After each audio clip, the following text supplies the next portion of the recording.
Okay, we're going to start chapter 4 today. This is going to be 4.1 congruent figures. I think I've mentioned in the past that we're going to be transitioning into doing proofs. So this is just an introductory lesson on congruent figures. So in your notebooks, please write down that title, the definition, and that first example. I will give you some time to do this. If you think that it's going too fast and you need more time to write down the example, please just ask the substitute teacher nicely to pause and then restart whenever you're ready. Okay, please write this down in your notebooks.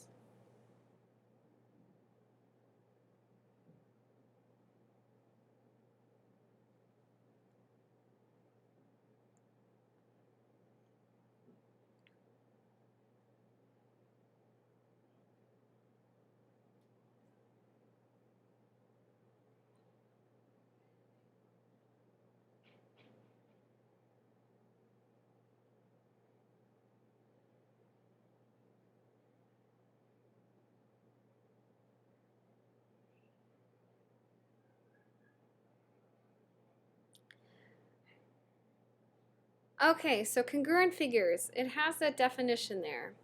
Congruent polygons, they have congruent corresponding parts. So that means that corresponding sides will be congruent and corresponding angles will be congruent in any congruent polygon. If you look at example 1, it says triangle NQL is congruent to triangle ADK. List the congruent corresponding parts. Okay, I think for this one, it's best to start off with drawing two triangles to get a visual. So let's go ahead, draw one triangle and the other. All right, label the first one NQL.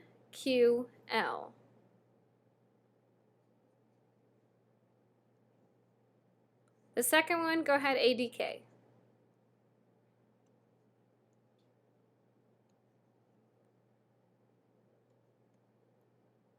All right, so it said list the corresponding parts. And I know the triangles are congruent, so the corresponding angles will be congruent. All right, let's look at my angle over here. Angle N would correspond with which angle? It would be angle A in the second triangle. So let's write that. Angle N is going to be congruent to angle A. All right, the next one would be Q. Let's mark this with two congruency markings. It's going to be congruent to angle D. So I can write angle Q is congruent to angle D. Okay? And then the last one would be L and K. So let's mark that. 1, 2, 3. And 3 over here. So I know angle L is congruent to angle K. Alright, so that's my angles. We also could do my sides. Let's write the sides over here in the middle. Okay, so I know side NQ is going to be congruent to AD. So I can write NQ is congruent to AD. Alright, my next side is going to be QL, and that's going to be congruent to DK. So let's write that.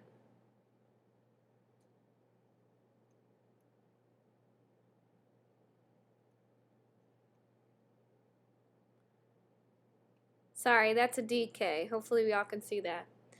The third side is NL is congruent to AK.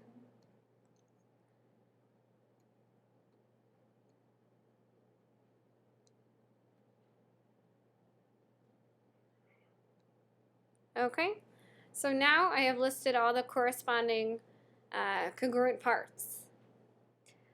Did I really need to draw all these triangles out and mark all the angles and sides? No. Let's go back. Let me clear everything off here.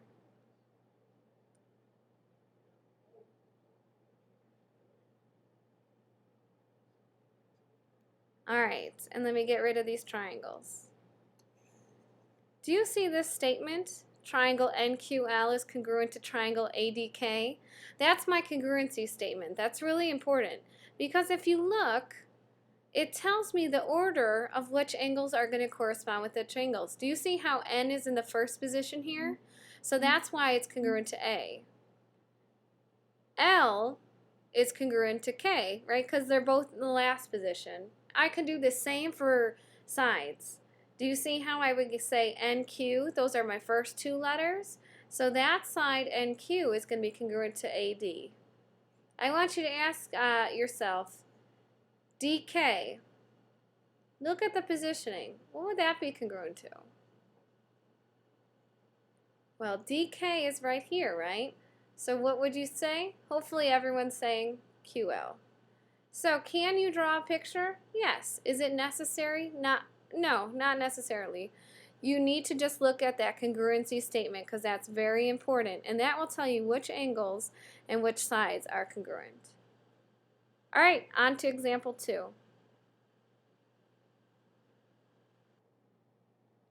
All right, on to example 2. Go ahead, copy everything down, including those diagrams on the bottom there.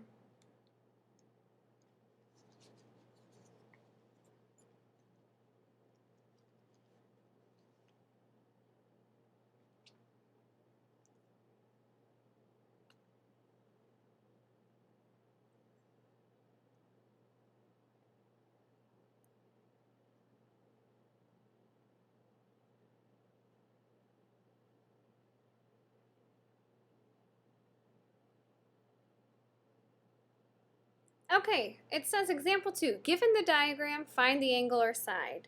Then it tells me that I have quadrilateral LOUD is congruent to PAIN. So let's look at letter A. It wants me to find this side LD. So I don't know what LD is,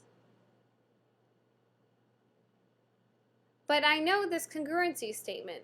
So if I look here, it's not really easy to tell which side it's congruent to based on the picture. So I have to look at the congruency statement. LD. Do you see how L is in the first spot on my congruency statement? So L corresponds with P. So I know it's going to be congruent to P, and then let's look at where D is. D is the last spot, so it's going to be congruent to N. So LD is also congruent to PN. I know PN, looking at the picture, is 20. So what's LD going to be? The same thing because they're congruent, corresponding parts, so that is going to be 20 as well. Okay? Oh, excuse me. All right, angle P. Looking at the statement, what is angle P congruent to? It's angle L. So look at angle L. If angle L is 29, angle P is going to be the same. So it's going to say angle P is 29 degrees. All right, U. U is congruent to which angle? Well, let's see. It's in the third spot here, so it's going to be congruent to I. So let's look at I. What's angle I? It looks like it's 105. So since I know that those two are congruent, I can say angle U is going to be also 105.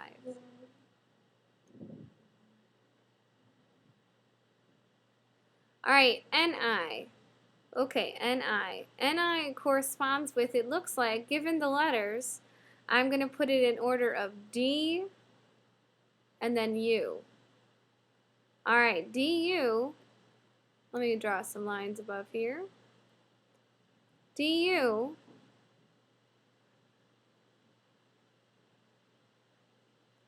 equals how much? 14? So let's write DU equals 14.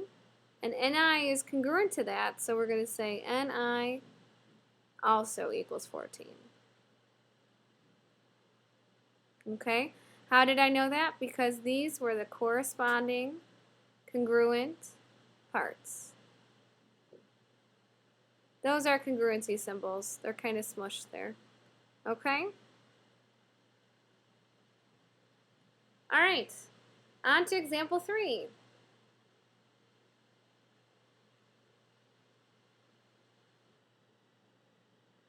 All right, go ahead and start copying down this slide. This slide is talking about triangles specifically. Chapter 4 is going to be all about proving triangles congruent. So let's start talking about it now. Copy down that sentence and example 3, please.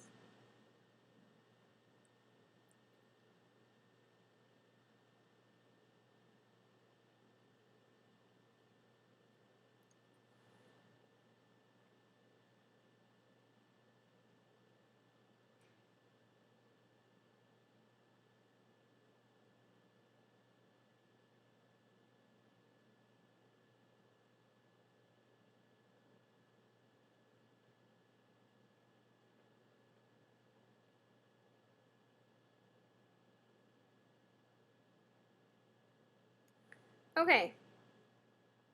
It says decide whether the triangles are congruent, justify your answer. Well, up here it tells me that triangles are congruent when I have 3 congruent sides that are corresponding and 3 congruent angles. Look at this diagram here. Let's focus on my sides first.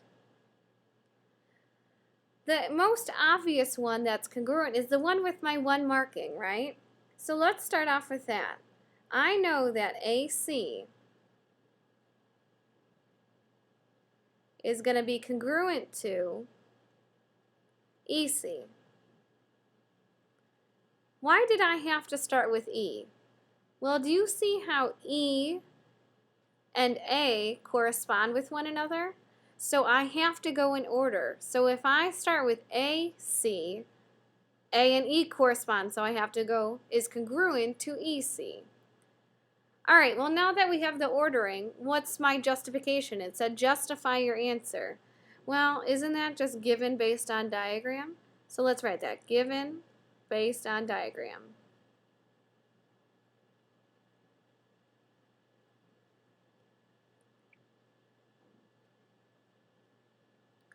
All right.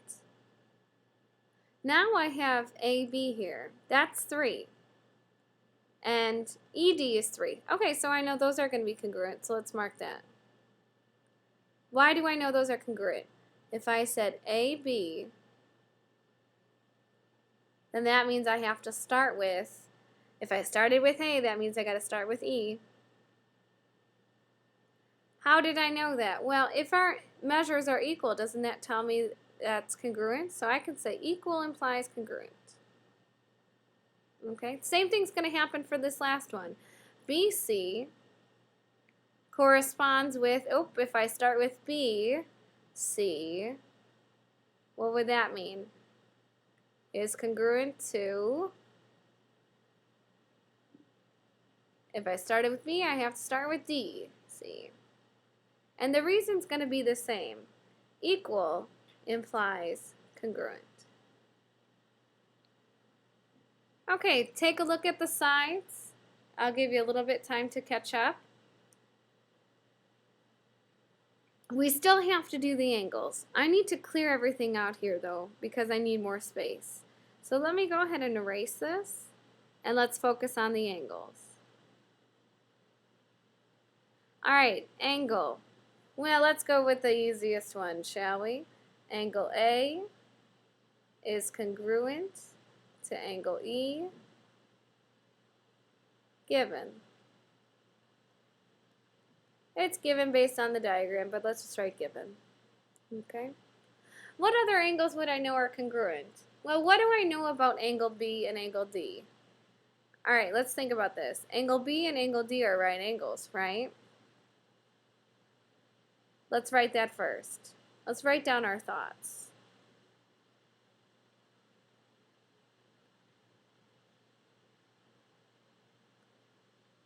Well, what does that tell me? Wouldn't that be able to tell me that B is congruent to D?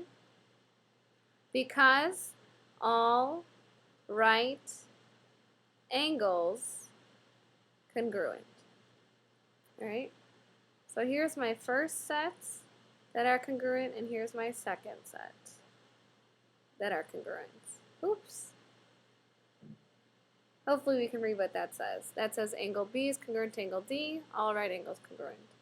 All right, my last set is don't forget about my vertical angles, right? So I have to use 3 letters because using just C doesn't tell me enough where my angle is. So I have to say, okay, angle B, C, A. All right, order is really important here. It's congruent to which angle? Well, if I started with B, it looks like I should start with the other right angle, D, C, E. And how do I know that? Vertical angles congruent.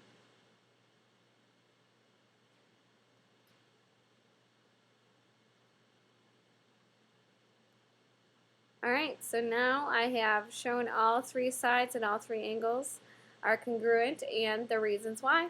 On to the next one. Alright, the next example. Please copy it down.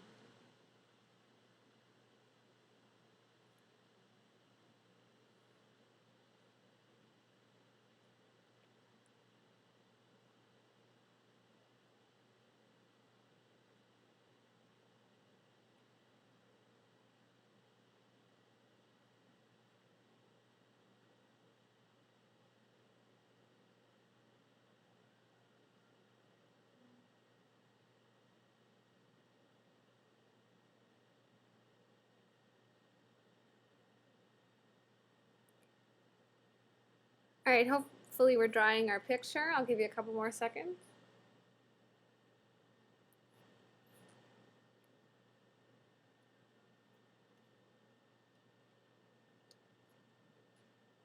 Alright, if we look here, it says, can you conclude triangle JKL is congruent to triangle MNL? Alright, well, remember, congruent means that it has all 3 sides and all 3 corresponding angles congruent. It looks like I have 2 angles, and then I know this third angle is going to be congruent because of vertical angles. So let's mark that.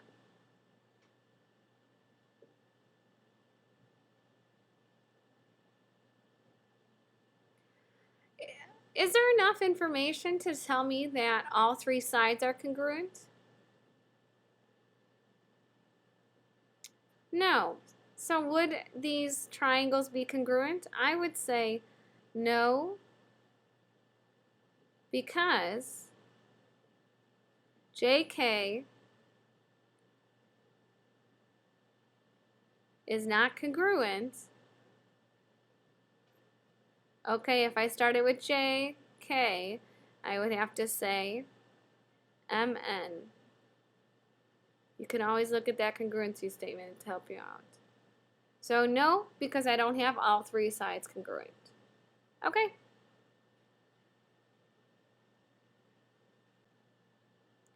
Alright, this slide is just a theorem, so please copy it down. It's called the no-choice theorem.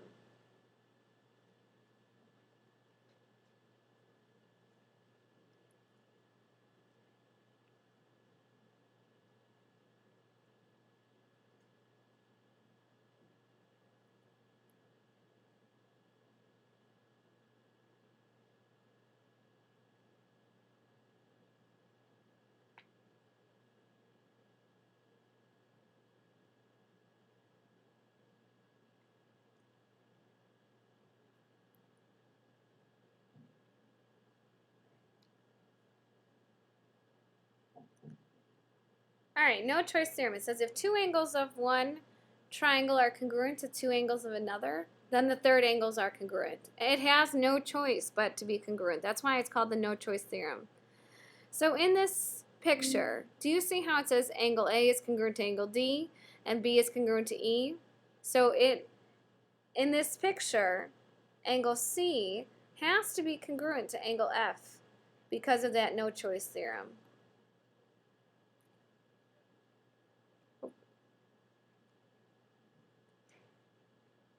Okay? Let's kind of put some angle measures here. Let's say angle B is 60. So that means E is 60, right? Let's say D is 40, so that means that A would be 40. in each triangle, what would be the measure of C and F? Well, 60 plus 40 is 100, and if I subtract that from 180, that means that C has to be 80 and F has to be 80. So do you see if the two angles are congruent to another set of two angles in the other triangle, then they have no choice to have the third set of angles congruent. So that is a no choice theorem.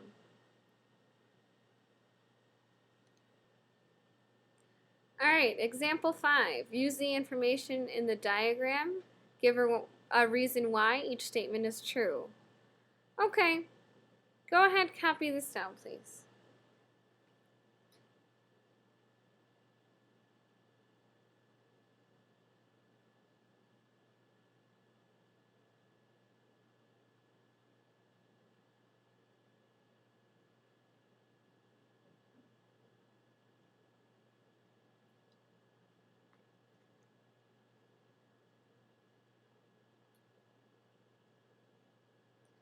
All right. I'm guessing we should add to the directions here. Show triangles congruent. Okay? All right, let's write down the ones that we know. Let's go angles. So I know angle, if you look up here at P, if I just said angle P, that's not specific enough. So I would have to say angle QPR is congruent to angle SPR. All right, and that was given to me based on the diagram. All right, looking at my picture again, I have angle Q and S here. I can use one letter because that's only referring to that angle and that angle. So let's say angle Q is congruent to angle S. And that's another given. Well, I want to show the triangles are congruent, so I need all three angles to be congruent. So, do I have enough information to say that this angle down here is congruent to this angle down here? Well, if I was paying attention to the last slide, I absolutely do. Using three letters, angle Q, R, P is congruent to angle S, R, P. And my reason is the no choice theorem.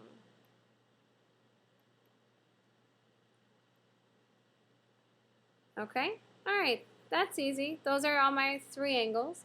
Let's show sides now. All right, QP is congruent to SP because of given. QR is congruent to SR, given. And the last one, how would I prove that this is congruent? Do you notice how this side is in both triangles? Isn't PR in both triangles? So how would I say PR is congruent to PR? If you remember your properties from before, it would be by the reflexive property. All right, have we shown that the triangles are congruent? Yeah, let's write a congruency statement. I can show that triangle QPR is congruent to, okay, if I started with Q, which I start with, SPR. All right, wonderful. All right, last example. Go ahead, copy this down.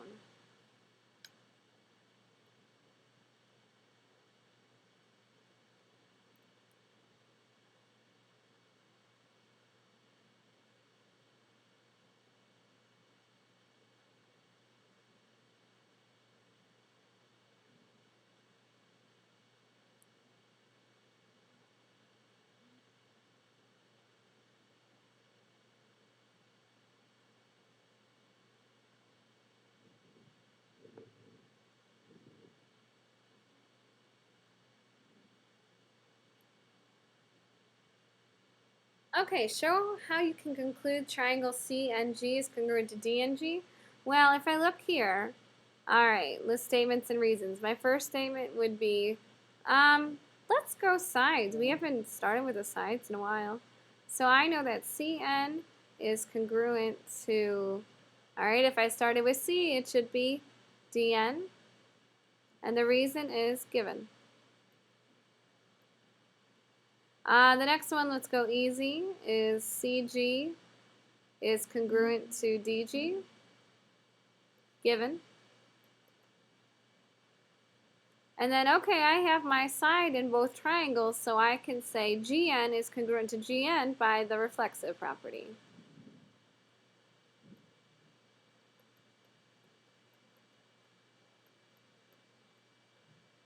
All right, 1, 2, 3, all three sides. Now let's focus on angles.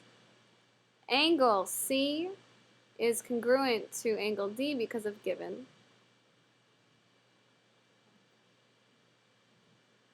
Why can I say angle C and G is congruent to angle D and G? Well, because all right angles are congruent.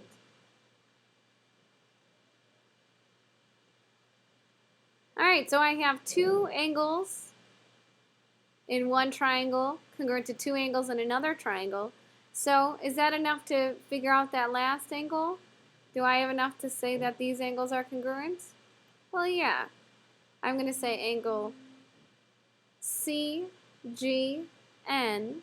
is congruent to angle DGN. And the reason? No choice theorem.